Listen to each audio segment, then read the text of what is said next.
with me. And this webinar is going to be the John Show. So he is going to dive deep into all of our curriculum and everything that we do and all your options are in order to make that MBA your own. So without further ado, I'm going to go ahead and kick things off to John. All right, thanks, Christina. Good morning, good afternoon, good evening, wherever you're at around the globe. This is John Wisniewski. I think I've had the pleasure of meeting most of you, but for those who I have not seen either at Countdown or on the recruiting trail, it's a pleasure to be with you. We cannot wait, as Christina said, we cannot wait for you guys to join us in really just, I think, 4 short weeks here. What I wanted to spend a little bit of time doing today is to just spend a little bit of time preparing you for the curriculum that you are going to encounter when you join us in August. And let me first say that it's a lot of this is very complicated. And as I go through this, I'm going to point out things that are sort of in the rear view mirror, things that have already kind of been determined, and things that are ahead of us yet in terms of building out the curriculum. One of the things that as faculty director I take very seriously is how we are continuing to evolve our curriculum to stay abreast of market trends and really making sure that the courses that we offer and the skills and knowledge that you build are market relevant. Hearing from recruiters themselves about the types of skills and knowledge that we need to bake into our curriculum, and then finding homes for those skills and knowledge across our the course offerings that we provide. Christina's already jumped ahead into the first slide. So let's start there by just giving you a very broad overview of our entire curriculum map. I would also encourage you as we go along, because you're all muted, if you have a specific question, go ahead and type it into the Zoom group chat. That way we will monitor it and make sure your question gets answered directly. I'm going to spend about 20 minutes probably in opening remarks, and then we'll open it up to kind of exhaust those questions. Okay, so let's get going. If you look at the curriculum map, what you'll see is that within the past 2 years, we've really evolved our curriculum into a 2-dimensional grid. And that first dimension is the classic dimension around concentration, or in some other schools it might be called major. But essentially this is the discipline within business, and the way to think about this is how we're organized from a faculty perspective, but it's also kind of the home where your job placement would occur. So for example, if you take that first column there, when we think about finance, right? A concentration in finance means that you're projecting your placement opportunities to be either as a financial analyst, as an investment banker, as a wealth manager. Those are the types of jobs that we place students in who declare finance as their concentration. We have now 7 full concentrations. They are, reading from left to right, finance, marketing, supply chain, entrepreneurship, business analytics, information management, and consulting. We have, I'll say about these concentrations that we asked you during the application process, which concentrations were you leaning towards? And we have a pretty healthy representation across all of those concentrations, to be honest with you. What I would tell you about concentration designation is, although we've asked you for your initial impressions of where you would like to study, this is really not a decision that we require you to make with any significant commitment until January. So I want to assuage all of your fears that you do not need to arrive on campus in 4 weeks, knowing with 100% certainty that you're going to be in the marketing concentration or supply chain or consulting.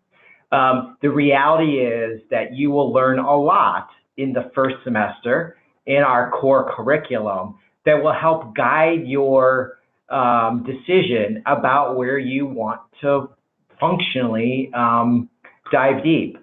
And I would encourage you, even those of you that are very solid in your concentration choice, I would encourage you to be open to the possibility that perhaps that concentration is still a little bit fungible.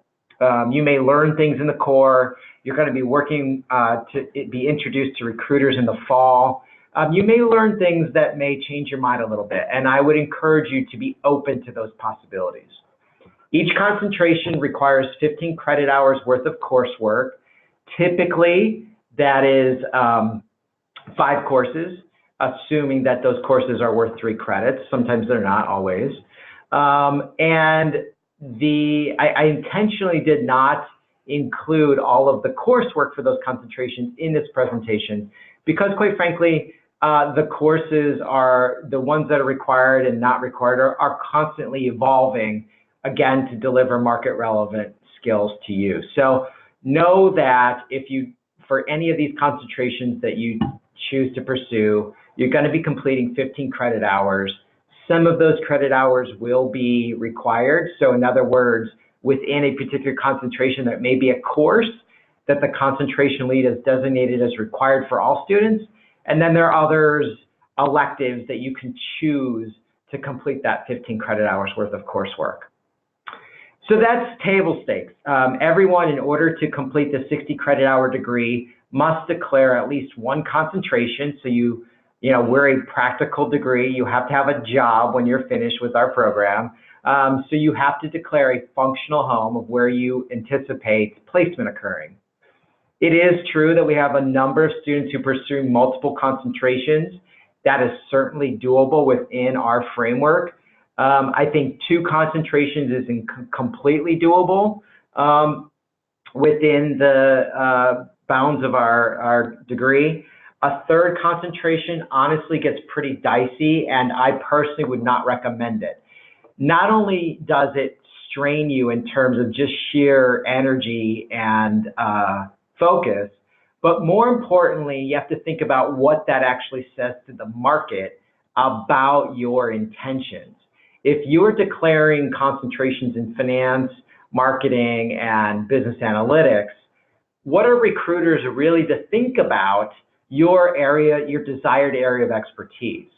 So if you're really, if you really would like to pursue more than 2, I think that's going to require some pretty strong conversation with our student services team, and I'm certainly open to talking to you as well about the true desire there and make sure it's really the right decision.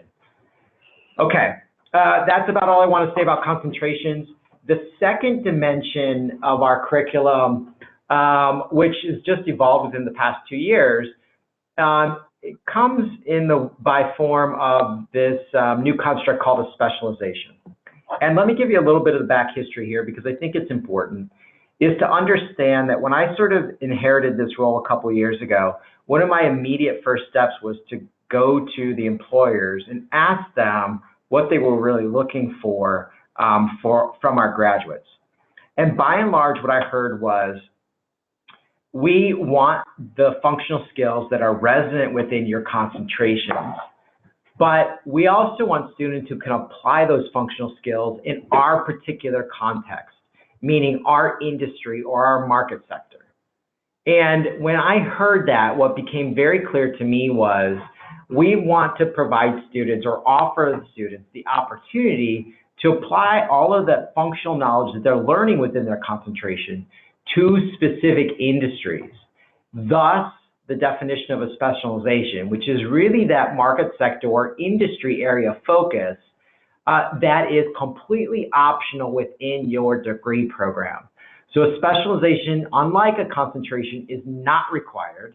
You do not need to complete any of these specializations.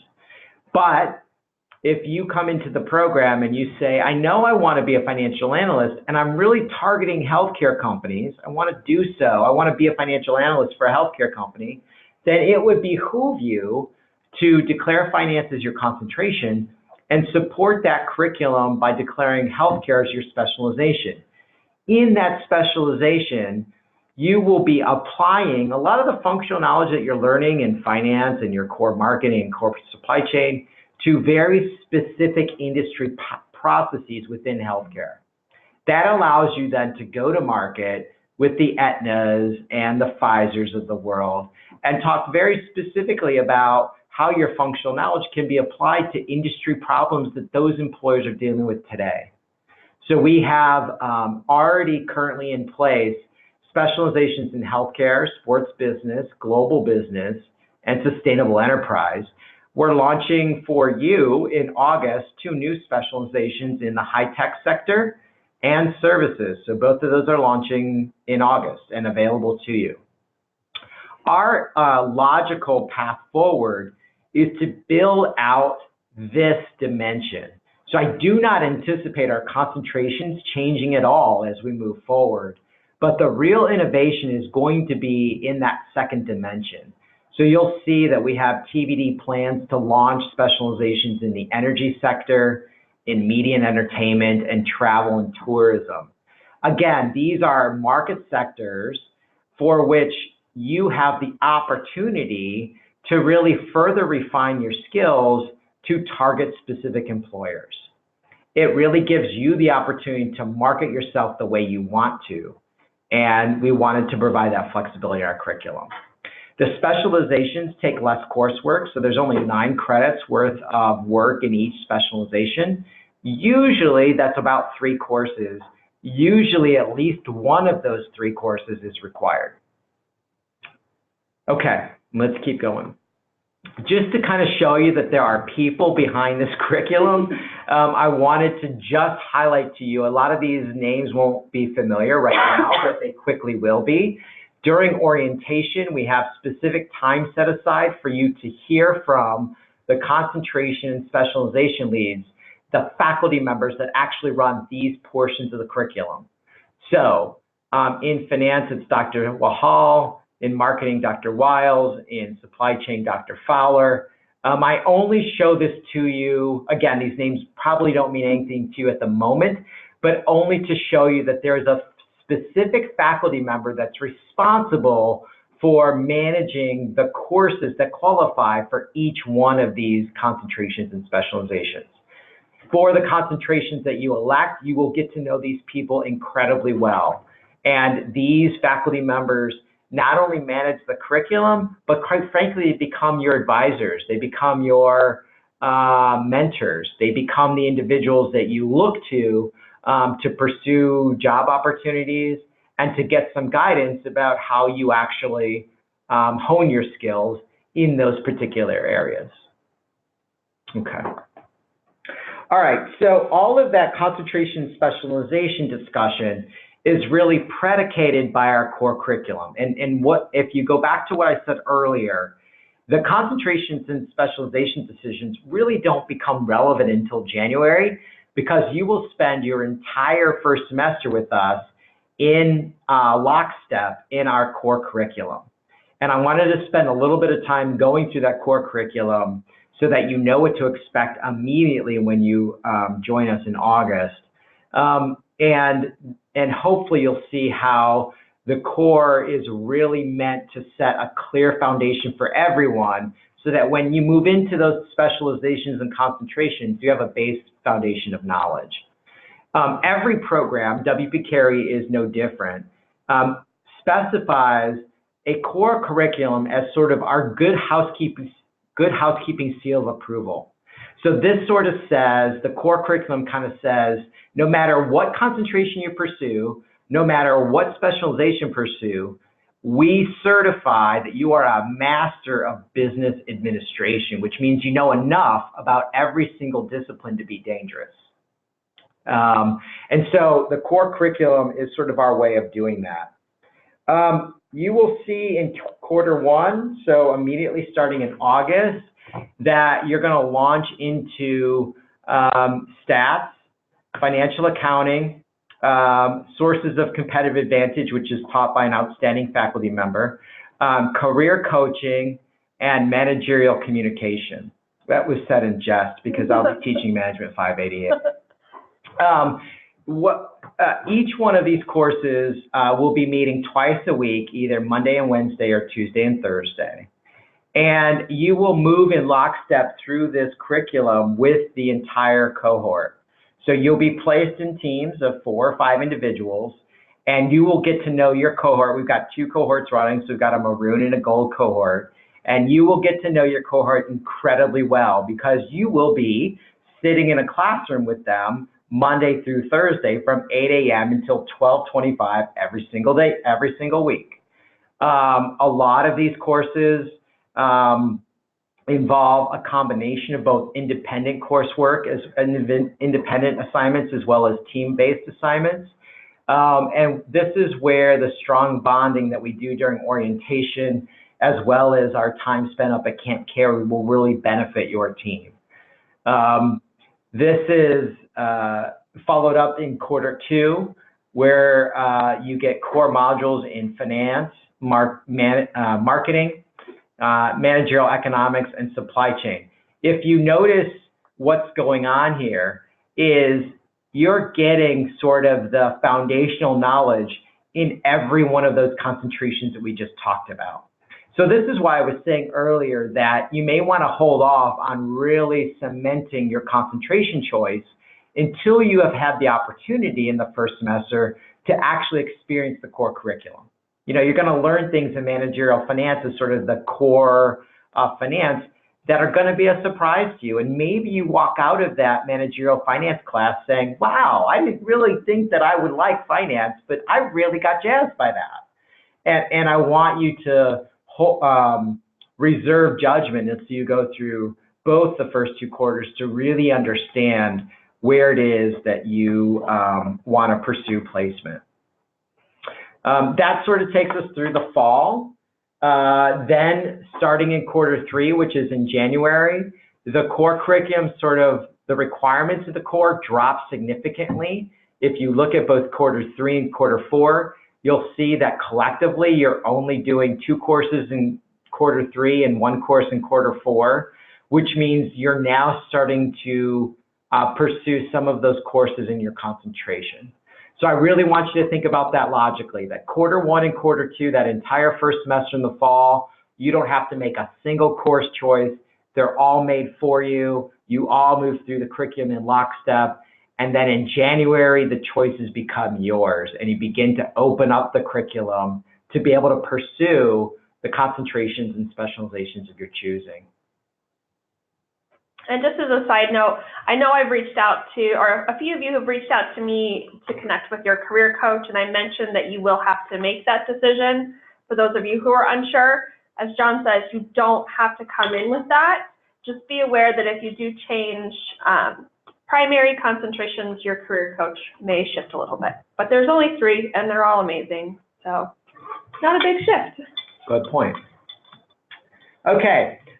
Then you see the curriculum will really open up after you come back from your internship. So I've worked really, really hard to understand from recruiters and faculty alike what is really the base knowledge that's required of all students. And the result was I was able to drive the core requirements down significantly, such that in your second year, this is really playtime in the sense that you really customize the rest of your degree. The only thing, there's only really 3 significant courses that you're doing in your second year.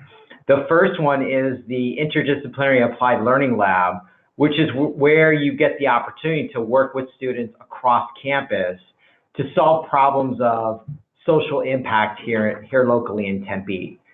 We've talked a lot about these courses on the recruiting trail. This is really the signature. So if you ask me what the Forward Focus curriculum is really all about and what makes it unique, it's this specifically.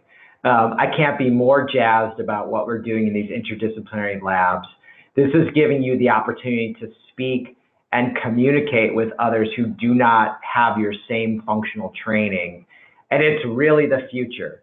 When I talk to recruiters all the time about what they're looking for from our MBAs, what they say resoundingly is you prepare them really effectively to work within the 4 walls of our enterprise, but you do not prepare them to be able to work with others outside of the enterprise, external stakeholders who don't understand what they're talking about. You all very shortly at the end of this first semester, you'll all take for granted what discounted cash flows really mean. And unfortunately, if you are a school teacher, that's not going to mean anything to you. And the important thing, it's sort of that adage where you really understand something when you can explain it to someone else. That's really what these interdisciplinary labs prove, is that you really understand the discipline because you can work with novices to help them understand it. And more importantly, you learn from them, their discipline, so that you can actually solve problems in a very comprehensive or interdisciplinary way. So that course happens in the fall. And then in the subsequent spring, you'll be participating in a required ethics course, as well as a capstone course in strategy. All total, the core requirements for your degree are 37.5 credits, which means out of the 60 credits, roughly half of them are required, right? The other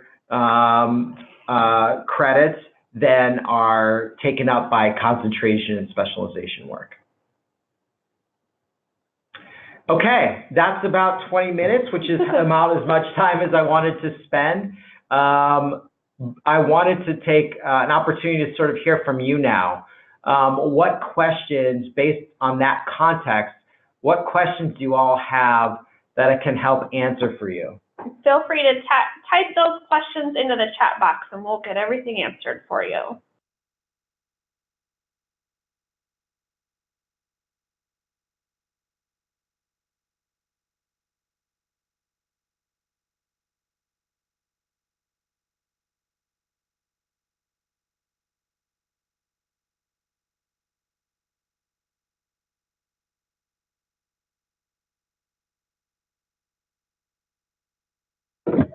Okay, we've got a question from Aaron. Great question, Aaron. Can you take courses for your specialization in the spring of your first year? Absolutely, you can. The other thing that you will know is that we also have been very careful to identify opportunities for what I'll call double dipping, which means there are courses in our curriculum that count both towards concentration requirements as well as specialization requirements. And so I wanted to make things as efficient for you all as possible. And if there's a particular course out there that two faculty members in independent concentrations and specializations say both are relevant for their area, we've allowed you to double count it. So you'll see when you get the course list, and those are usually pretty popular courses, right? Because you can sort of bang two requirements out at once. We've done that as much as possible. And you will find that those courses, you're more than welcome as a first-year student to take an elective, whether it fulfills a concentration or a specialization. And some of the ones that you'll see in the spring, particularly related to the global business specialization, are going to be your international trips. So we do a trip to Costa Rica over winter break. It is an actual course, so that credit for, so you'll have that. And then there is the opportunity to do your spring consulting global elective, which is part of that global business specialization as well. Okay, Erin has a follow-up. I want to allow Christina to answer this one about, you are certainly allowed to take more than 60 credits. You are allowed to take more than 60 credits. Tying in slightly to what John said about don't overload yourself, don't do 3 concentrations and 2 specializations because it shows that lack of focus. You want to be sure that as you're building out your schedule and your degree program, that you're making sure that everything aligns properly. The scholarship that you receive will cover all of your ASU tuition, ASU mandatory fees, and WP carry program fees to the extent that it does cover. So if you received a 50% scholarship, it's going to cover 50% of those fees. Where you may run into issues is with federal financial aid. Financial aid will not pay for any credits that are not towards a degree. So if you get too far above 60, student loans are not going to cover those credits. That's a deeper conversation to have with Dennis in regards to that, but we haven't had any issues. Students don't go too far over the 60 credits. Okay. I want to go back up to Amanda Condit's question, because I think this is a really good one as well. Actually, they're all great ones. Amanda wants to know, what are we all doing on Friday? Y'all don't get 4-day work week, sorry.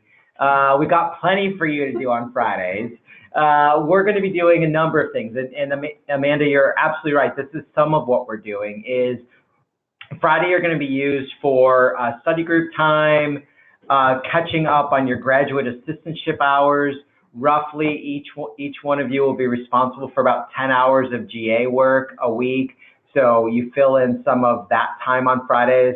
There will also be a number of recruiting events that happen on Fridays. So I'm really glad that you asked this question, because I want to set the proper expectations now. This is a full-time program, and we really expect our MBA students to be present Monday through Friday on campus. And that's, 8 to 5.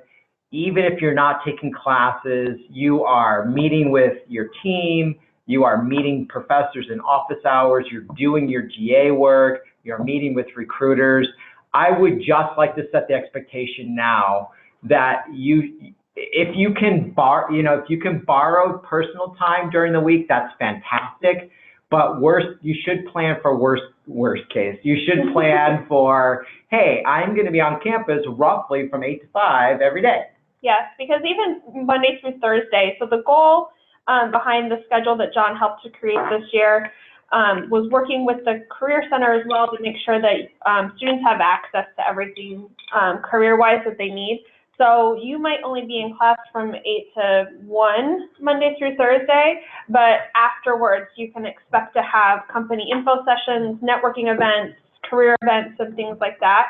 So as John said, this is a Monday through Friday, 8 to 5 or 6 kind of a thing. And it's set up like that so that you can get all of your coursework in and be successful academically, and also ensure that you're able to secure that internship and your full-time offer. Okay, so we got Amanda's question, Aaron's follow-up. The next one is from Colin. This is a really great question, Colin. The difference between doing a concentration in business analytics or information management and then doing the dual degree. So there's a technical answer, and then there's a realistic answer. The realistic answer is just more courses, right?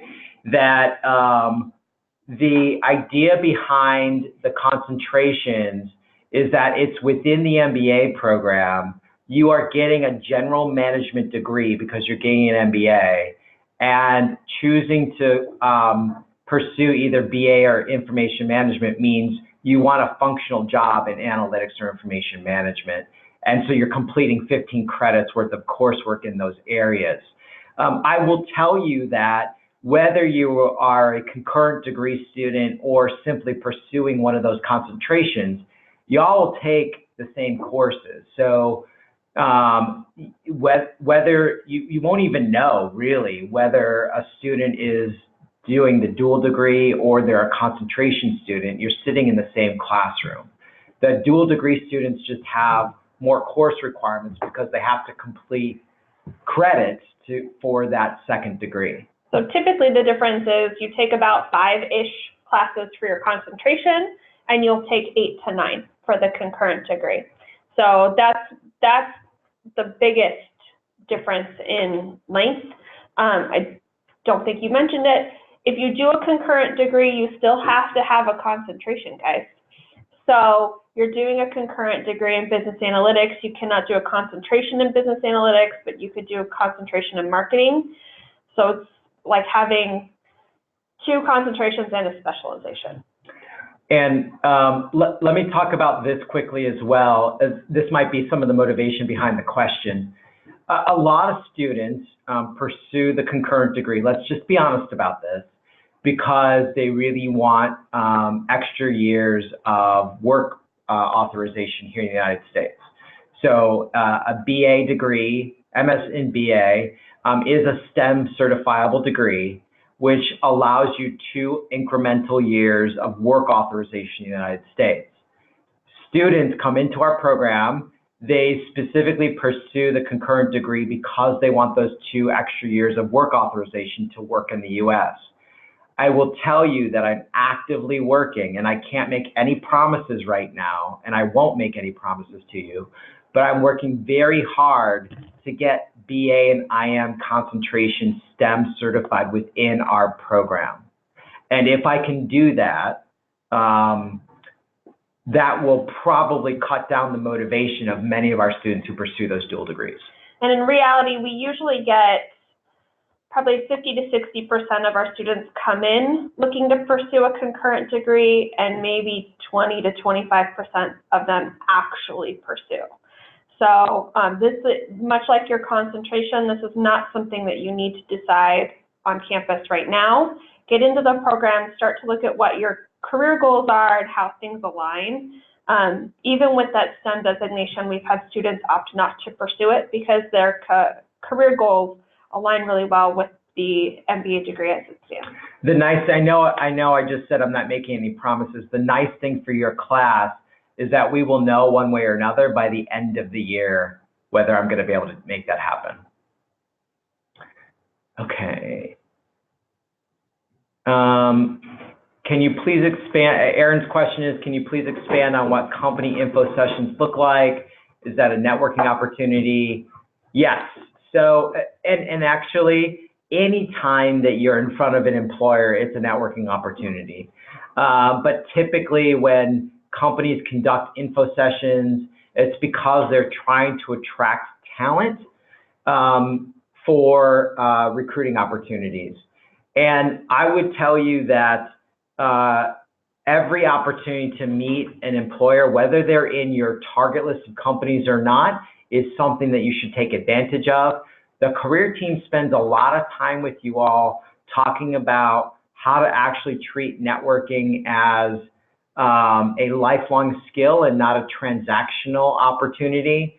I think one of the things that's sort of always interesting about networking is how a lot of students will treat it as a very transactional activity, meaning I reach out to an employer at an info session, or I find somebody on LinkedIn, and my immediate question is, do you have a job to offer me? And if the answer is no, they never want to talk to that individual again. What Career Services will spend a lot of time with you all talking about is how you continue to feed and build your network throughout your career, because you never know when someone in your network is going to be able to assist you in a unique way, and vice versa, how you might be able to be of service to someone of your network. So yes, the answer is, when those companies come on campus to do info sessions, it's with a very specific purpose, and that is because they want to get you interested in their jobs. And you will want to prepare for these events just like you would prepare for an interview, because you never know. You never know. Okay.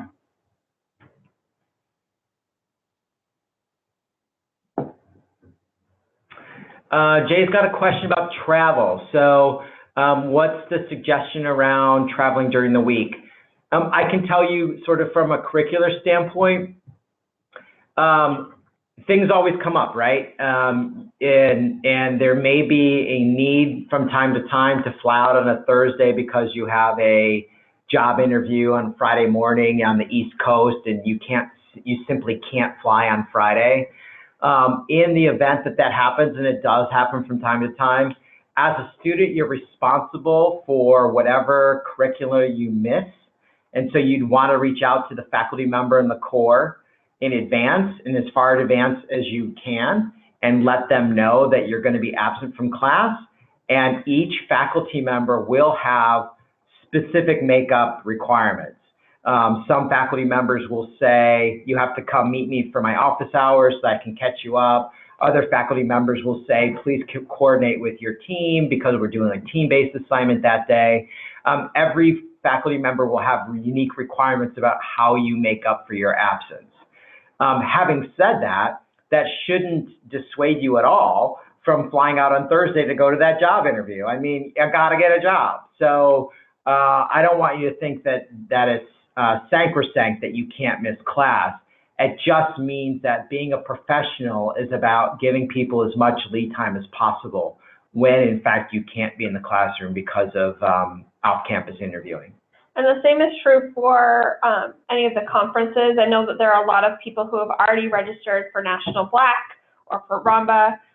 Those conferences, while we do encourage you to take advantage of them, it is a great networking opportunity, another great opportunity to get in front of employers and network with other MBA students around the country.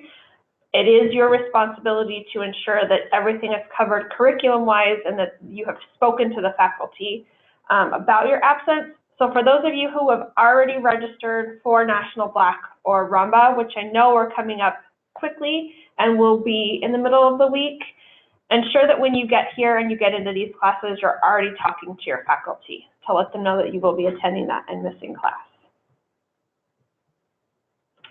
Does anyone have any additional questions? We'll hang out here for just a couple more minutes.